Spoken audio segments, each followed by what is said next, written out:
আমাদের West Bengal MR dealers association ছাড়া কিছু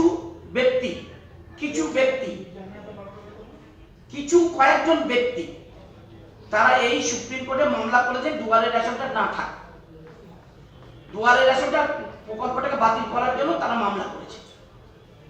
কিছু ব্যক্তি তারা রেশন দোকানদার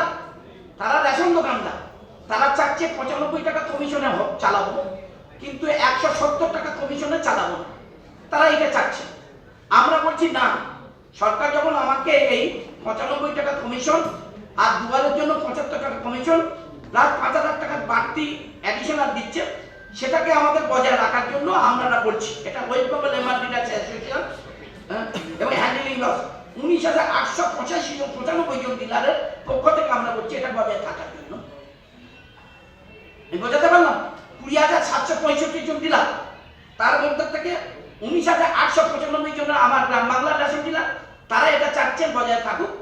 এবং কলকাতার এই যে সমস্ত নতুন যারা আমাদের সঙ্গে সংযুক্ত হয়েছে তারা চাচ্ছেন এই 2000 ডিলারের মধ্যে এরা এসছে আমাদেরকে 1200 ডিলার মতো আমাদেরকে সঙ্গে যুক্ত হয়েছে, তারাও চাচ্ছেন এটাকে বজায় থাকুক।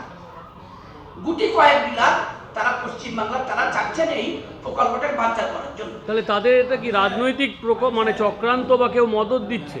মানে আমরা বলতে পারবো না কে মদত দিচ্ছে না, কিন্তু তারা এটাকে মামলা করে এটাকে মানে বাঞ্চাল করার জন্য চেষ্টা করছেন। এবং আমরা ইতিমধ্যে জানলাম আমাদের অ্যাডভোকেটের কাছ থেকে যে কেন্দ্রীয় সরকার এফিডেভিট করেছেন যে না, দুয়ারের রেশনটাকে বন্ধ করে দেওয়া হোক, যে দোকানের রেশনটা চলে যাক।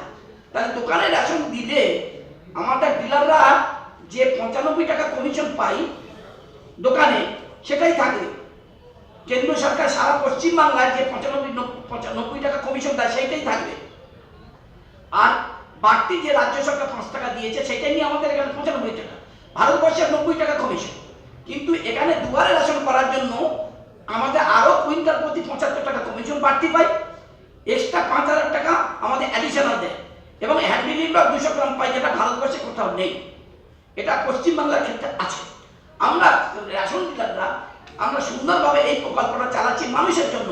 এই 9 কোটি মানুষের জন্য যে পরিষেবা আমরা দিচ্ছি, এই পরিষেবাটাকে বাঞ্চাল করার জন্য এটাকে ওই গুটি কয়েক রেশন দোকানদাররা তারা এটা করছে।